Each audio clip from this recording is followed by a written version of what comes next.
you integrating advertising across your internet properties? It depends on the advertiser, or the sponsor. I'm looking more for sponsorship than advertising, in the sense that, I'm a big believer in branding. And so when I know that there's a brand out there that's looking to get coverage, I say, well, what are your goals, and how can what I have help meet your goals? In many ways, it's a combination of a lot of things: traditional advertising placement, and then non-traditional. So I would view the way we do it with videos relatively not quite traditional, not quite non-traditional, right in between. The value of when we produce the video, whether it's recorded or live, right now we've got a small set of sponsors that's going to be, growing, real soon. But the idea is that I've got just a bug, if you will, a sponsor logo that rotates here on the video, and then on this side I've got the live chat. So, number one, it's in the video itself, so it goes wherever the video goes, which is the value for a brand. In fact, to the point where someone was calling to talk to us yesterday about conference sponsorship, and I was saying, well, do you know how we do the sponsors in the videos? He said, oh, yeah, and he named every one of the advertisers. Wow. Very nice. Every single one of them. Priceless. And I said, thank you for proving my point. This works, and it works to the nth degree, and anybody who doesn't understand that shouldn't be in charge of an advertising or sponsor budget. What sponsors need to understand is that brand is every bit as important as it was in the beginning. Selling brand is everything. Nielsen Net Ratings has finally come out with a metric that helps measure the time that someone spends somewhere, or even the amount of attention that someone has to be able to call out specific sponsors or partners, or to know that if I turn to my chat room and say, what kind of monitors do I have, the people who are here on a regular basis could tell you not only what brand monitors they are, but specifically the size. And the value of having it in the video is that anybody can embed this video and you can put it on any video network. It doesn't matter. The advertising goes with the video itself. And right now it looks like I've got the chat that's live over here, and then on this side, see, they're coming in right now with the name of it. And somebody gave the resolution as well. Yeah, they give the exact resolution.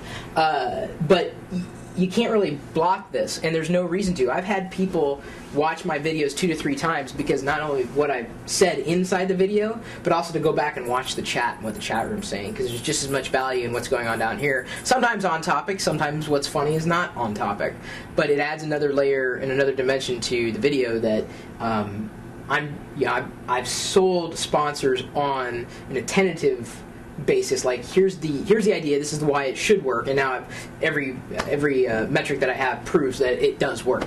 And so now it's finding all the smart sponsors, and largely those are the bigger brands that understand the value of sponsorship and are looking to get into this space. This is why it doesn't matter where you put your video, as long as it's just out there where people are going to discover it in an easy way. A lot of video casters, I think, are actually behind the times, especially if they're looking for advertising. They're just like they're missing the boat, and the boat still has a chance. You can still hop on the boat, but the longer you wait to adopt some of these newer ideas into your workflow, the more difficult it's going to be when everybody else is doing it. And that's, when I was originally producing media for the web, very few people, independent producers, worked because it was very costly.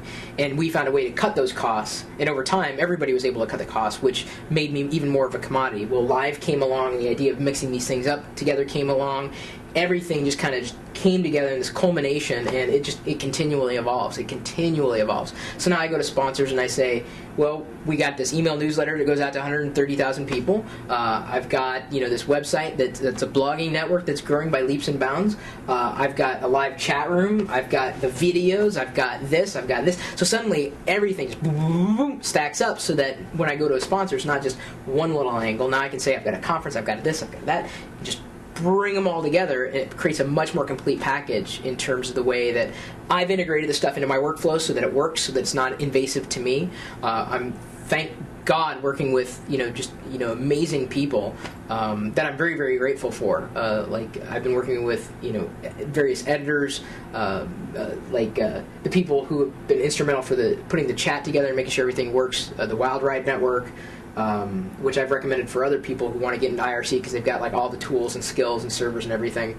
And then, of course, other people that have been instrumental in the community building process, like Lord Cat and User Been Geek. I'm naming all the handles, and the problem with naming anybody is that you always forget somebody invariably. But the idea is that everybody's important to this entire process. And even though this is my business and this is the way I think it grows, I do what I can for the people that are closest to me to help them grow too. And they'll tell you, I mean, the people that I've worked with, I've given them knowledge that is kind of the keys to the castle. It's like, here's how you do what you can do. This is how you do. And I've done this for a lot of people, and they've been able to take this knowledge and apply it.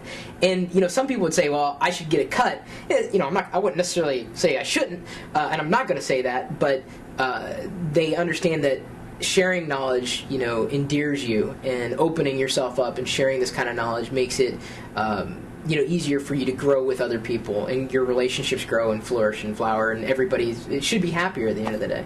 I have a follow-up You've question. definitely endeared yourself with me over the course that we've known each other. You don't even know really everything yet. Some of the conversations and information you've shared with me, and ideas, and just pushing me in the right directions. Because I think back to sitting in my server room as a network admin, years ago, and thinking I got to get out of here and got to do something, and jumping into this space. And go ahead. I'm sorry. Oh, good. I didn't mean to interrupt. No. I hear what you're saying about finding smart sponsors. Mm-hmm.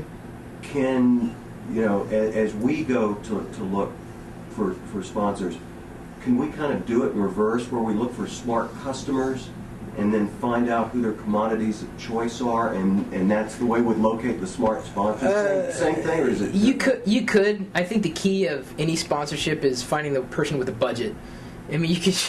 That's what it boils down to, and even then, it's a challenge, because you're fighting against a lot, and they're going to go to where their dollar is going to be best spent. The onus is on you to produce something that you can prove the value of it 10 times over. You always, in every situation, in everything that I do, I always give someone 10% more than what they would expect. Certainly, I do my best to give them 10% more, 110%. And in that relationship, I feel like I actually have more ability to maneuver and grow that relationship, rather than be having this tenuous relationship between an advertiser and an outlet, I guess, for advertising.